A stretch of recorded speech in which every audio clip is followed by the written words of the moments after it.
नाज़रीन, मैं हूँ अरशद अमान TNN डिजिटल स्टूडियो में, और इस वक्त मेरे साथ हैं पढ़े लिखे इंतहाई नौजवान और मुतहरिक समाजी कारकुन मलक मोहम्मद ज़ियाउल हक, जो उम्मीदवार है हल्का PP 23 तलागंग, और उनका इंतखाबी निशान है घड़ियाल,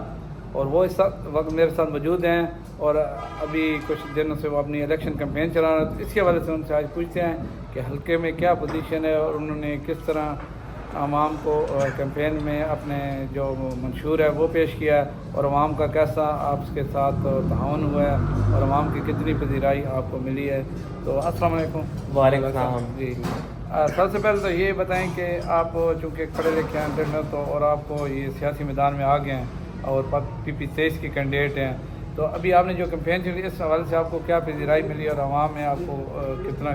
ताउन किया और सपोर्ट कर रही है? जी, बहुत शुक्रिया अरशद अमान साहब आपके वक्त का, और अल्हम्दुलिल्लाह अल्लाह का लाख लाख शुक्र है कि जितनी पजीराई मिल रही है और जितनी लोग मोहब्बत दे रहे हैं पूरा हल्का PP 23 की आवाम, मैं इतनी एक्सपेक्ट नहीं कर रहा था, मगर बहुत ओवरवेलमिंग रिस्पांस है माशाल्लाह से। लोग बहुत खुश हैं। लोग इसलिए भी खुश हैं कि वो देख रहे हैं कि एक उन्हीं लोगों के अंदर से उठा हुआ नौजवान, पढ़ा लिखा नौजवान, और अल्लाह का शुक्र है अल्हम्दुलिल्लाह मेरी जो तालीम है MBA गोल्ड मेडलिस्ट, तो मैंने लोगों से यही कहा कि ये गोल्ड मेडल आपका है। ये गोल्ड मेडल जब मुझे जॉइंट चीफ जनरल नदीम रज़ा दे रहे थे तो उन्होंने मुझसे पूछा कि जी आपका ताल्लुक़ कहाँ से है, तो मैंने बताया मेरा ताल्लुक़ पीड़ा फ़तेहाल तलागंग से है। तो बहुत खुश हुए कि जी आप एक गांव से बिलोंग करते हैं और एक इतनी बड़ी अचीवमेंट। तो मैंने उस टाइम पे जनरल नदीम साहब को भी कहा कि सर ये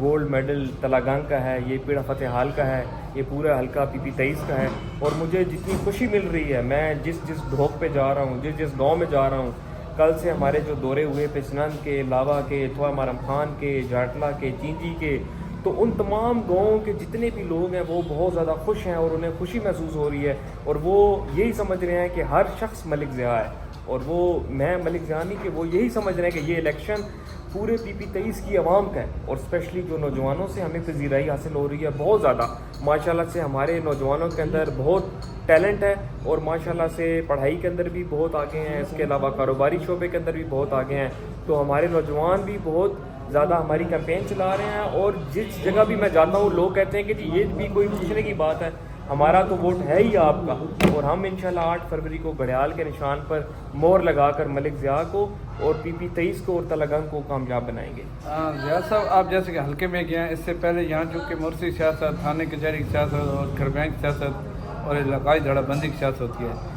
अब चूँकि काफ़ी 2024 का इलेक्शन है, लोगों के अंदर शऊर भी आ चुका है, इसको कह दिया गया, अब लोगों ने उस चीज़ को क्या इग्नोर कर दिया कि अभी भी कुछ इलाकों में वो मौजूद है? हाँ जी बिल्कुल, ये बहुत ही खुशाइन बात है कि इससे पहले तो आपको पता है कोई तजवीज़ कुनिंदा और तायद कुनिंदा ही नहीं बन पाता था कि वो एक जो आप बात कर रहे हैं खड़पैंची की, या जो लोगों का प्रेशर होता था, अब लोग उस सोच से आज़ाद हो चुके हैं। अब वो जो मैं बात करता हूँ कि बोल के लब आज़ाद हैं तेरे, तो लोगों की सोच आज़ाद है। They are having freedom of speech, they are having freedom of thought, वो एक खुदमुख्तार सोच के मालिक हैं। और ये बहुत ही खुशाइन बात है कि माशाल्लाह से हमारे हल्का PP 23 से 25 उम्मीदवार इस टाइम पे मैदान में उतर रहे हैं, और उनमें से अक्सरियत नौजवानों की है। तो इसका मतलब ये है कि नौजवानों में आगाही आ चुकी है, नौजवानों को पता है कि उन्होंने अपने कल का, अपने मुस्तकबिल का फ़ैसला ख़ुद करना है, और इसीलिए जब हम हल्के में उतरे हैं तो माशाल्लाह से हमें बहुत ज़्यादा पजीराई हासिल हो रही है, लोग बहुत खुश हैं। और मैं जैसे बात करूँगा कि ए खाक नशीनों उठ बैठो, वो वक्त करीब आ पहुँचा है, जब तख्त गिराए जाएंगे, जब ताज उछाले जाएंगे, अब टूट गिरेंगी जंजीरें, अब जंदानों की खैर नहीं, जो दरिया चढ़ के उभरे हैं तिनकों से न टाले जाएंगे। तो अभी अल्हम्दुलिल्लाह हर एक की आज़ाद सोच है, आज़ाद फ़िक्र है, और तमाम लोग अपनी आज़ादाना सोच का इस्तेमाल करते हुए, और जो हल्के के लिए बेहतर है, जो तलागंग की आवाम के लिए बेहतर है, जो उनके लिए बेहतर है, वो फ़ैसला करके वोट देंगे। अच्छा ज़ियाउल हक साहब, आप के हल्के में तकरीबन 25 कैंडिडेट हैं PP 23 में, और आपका इंतखाबी निशान घड़ियाल है, तो एक तो ये बहुत सारे कैंडिडेट हैं, दूसरी तरफ आवाम जो है वो उसमें कैसा वल्वा जज़्बा जोश खरोश है कि मानद पड़ा हुआ है, इस सवाल से इलेक्शन के हवाले से? जी बिल्कुल, हमारी जो आवाम है इस टाइम पे, हमारी आवाम भरपूर दिलचस्पी ले रही है। हमारी आवाम इस आने वाले इलेक्शन के अंदर बहुत ज़्यादा एक्साइटेड है, और वो चाहते हैं कि हम इंशाल्लाह ताला اپنا جو امیدوار جو انہوں نے چوز کیا ہوا ہے اس کے نشان پہ مہر لگائیں گے، اور جس طرح ہمارے نشان گھڑیال ملا ہے، کلاک، جو کہ وقت کی پابندی سکھاتا ہے ہمیں، اور ایک انتہائی اہم چیز ہے ہماری زندگی میں وقت۔ اگر آج کل آپ کو کوئی بندہ وقت دیتا ہے تو وہ سب سے قیمتی ترین چیز آپ کو دے رہا ہے، اور اس وقت کی قدر و قیمت پہ بہت زیادہ اہمیت ہے کہ جیسے لمحوں نے خطا کی صدیوں نے سزا پائی۔ تو میں یہ کہنا چاہوں گا کہ اب وقت آن پہنچا ہے تلنگانہ کی ترقی کا، اب وقت آن پہنچا ہے حلقہ PP23 کی عوام کی ترقی کا، اب وقت آن پہنچا ہے نوجوانوں کے حقوق کا، اب وقت آن پہنچا ہے اپنے حلقے کی فلاح و بہبود کا، اب وقت آن پہنچا ہے ہماری جو بہنیں ہیں ان کی اعلیٰ تعلیم کا، اب وقت آن پہنچا ہے ہماری جو مائیں ہیں ان کی صحت کا، ان کے لیے جو ہاسپٹلز کا، اور اب وقت آن پہنچا ہے ہمارے بزرگوں کا، اب وقت آن پہنچا ہے اس علاقے کی اوورآل ترقی کا، تعمیر کا۔ اور اس سفر میں ہم اکٹھے ہیں سب، ہم اس اکیلا ہی چلا تھا جانب منزل، لوگ ملتے گئے، کارواں بنتا گیا، اور یہ کارواں اب چل پڑا ہے، اور اب وقت ہے یہ حقیقی طور کے اوپر ترقی کا، تلنگانہ کی، PP23 کی، اور یہاں پہ انشاءاللہ تعالی ہم انقلابی اقدامات کریں گے، اور اب ہم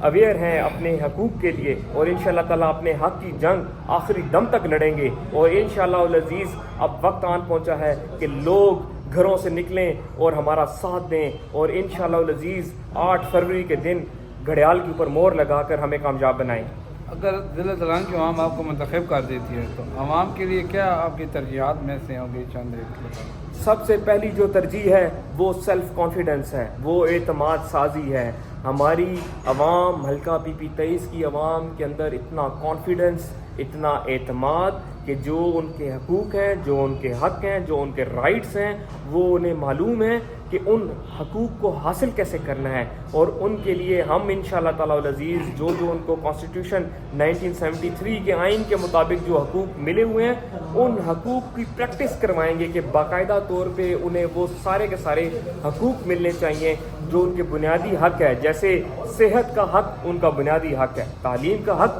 بنیادی حق ہے، اور ایک اچھی زندگی گزارنے کا حق ان کا بنیادی حق ہے، خوش رہنا ان کا بنیادی حق ہے، صحت کا، صفائی کا نظام، کلین، ان کا بنیادی حق ہے، اور اس تمام بنیادی حقوق کے اوپر ہمارا منشور ہے، اور ایک عام آدمی کی زندگی کے اندر ہم انقلابی تبدیلیاں لے کر آئیں گے، اور ہمارا یہ منشور ہے کہ ہمارے نوجوان، ہماری مائیں، ہماری بہنیں، ہمارے بزرگ، ہمارے محترم جتنے بھی شعبہ جات کے لوگ ہیں، ہمارے اساتذہ، ہمارے علماء دین، ہمارے ڈاکٹرز، جو جس شعبے کے اندر ہے ہم انشاءاللہ تعالی کمیٹیاں بنا رہے ہیں۔ ہماری ویلفیئر کی کمیٹی ہوگی، لوگوں کی فلاح و بہبود کے لیے کمیٹی ہوگی، صفائی کی کمیٹی ہوگی، ہماری جو نوجوان نسل ہے، جو ہمارے نوجوان طلبہ و طالبات ہیں، ان کے لیے ہم ڈائریکشن دیں گے کہ اگر ایک نوجوان بچہ یا بچی جب میٹرک کر چکتا ہے تو آگے انہوں نے کیا کرنا ہے۔ FSC کے اندر انہوں نے پری میڈیکل رکھنا ہے یا پری انجینئرنگ رکھنا ہے، یا جنرل سائنس گروپ رکھنا ہے، یا انہوں نے کوئی سکل سیکھنا ہے یا ہنر سیکھنا ہے، اپنا روزگار کمانا ہے، یا اس کے بعد انہوں نے اگلی کس یونیورسٹی میں جانا ہے، اسلام آباد کی کون سی بہترین سے بہترین یونیورسٹیز ہیں جہاں پہ ان کا ایڈمیشن ہو سکتا ہے ان کے نمبرز کے اکارڈنگلی، اور اس کے بعد ہم ان کے لیے اسکالرشپس کا اعلان کرتے ہیں۔ ہم ان کو اسکالرشپ کے اوپر بیرون ملک تعلیم کے لیے بھیجیں گے، جو ہمارے نوجوان BS پروگرام کے اندر آنا چاہتے ہیں، جو ہمارے مائیں، جو ہماری بہنیں گھر بیٹھ کر کام کرنا چاہتے ہیں، انشاءاللہ تعالی العزیز انہیں IT کی ٹریننگ دے کے، IT سکلز سے متعارف کرا کے وہ اپنا روزگار گھر بیٹھ کر کما سکتے ہیں، اور باعزت روزگار، کیونکہ اب وقت بدل چکا ہے۔ تو اس بدلے ہوئے وقت کے ساتھ ساتھ ہم نے بھی اپنی ترقی کا آغاز کر دیا ہے۔ Thank you. ناظرین، آپ جیسا کہ امیدوار PP23 ملک ضیاء الحق صاحب کی بات سن رہے تھے، اور وہ آپ کو مختلف اپنے منشور کے بارے میں بتا سکا، اور آپ دیکھ رہے ہیں کہ ایک پڑھے لکھے نوجوان کی کیسی صلاحیتیں ہوتی ہیں اور ان سے مستفید ہو سکتے ہیں۔ حالانکہ ہم ہمیشہ ایسے شخص کو منتخب کرتے ہیں جس کو اپنا نہیں پتہ ہے وہ ہمارے بچوں کے مستقبل میں کیا کرتے ہیں۔ جس طرح آپ کا ڈسٹرکٹ تلنگانہ ہے، اور اب جو آپ کا کینڈیڈیٹ آ رہے ہیں ان میں سے جو مسلم لیگ نون کے کینڈیڈیٹ، انہوں نے ضلع تلنگانہ کے حوالے سے بھی 17 سے حکومت کی کوئی ایسی کارکردگی نہیں کی ہے۔ اسی طرح علاقے میں اپوزیشن کا بھی کوئی کردار نہیں رہا۔ تو ایسے نوجوانوں کو متحرک ہیں جو بے دھڑک و بے باک آپ کی نمائندگی کر سکیں اور اعلیٰ مقام تک آپ کی ایک پرپوزل لیں گے جس سے آپ کا ضلع تلنگانہ بہتر ترقی کرے گا. اللہ آپ کا سب کا حامی ناصر ہو. ارشد امان TN9 ڈیجیٹل تلنگانہ. شکریہ.